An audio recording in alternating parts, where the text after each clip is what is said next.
Ako po si Rafael de la Peña, ang operator ng Sublime Machine dito sa Tacloban. Ito po ang Sublime printer. 7 pieces kami na run last week. Nagpahinga ito ng 3 araw. Dito naman po ang daily output, daily checklist. Dito naman po ang consumption ng yellow, black, magenta, cyan, at Sublime people. Dito naman po ang aking printer head area. Capping, ground wire, EVR, headline.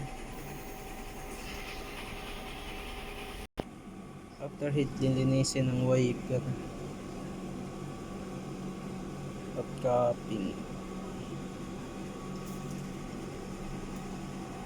Nozzle test.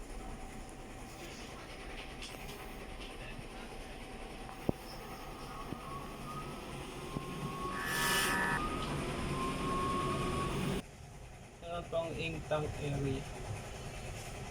Tank. Thank you.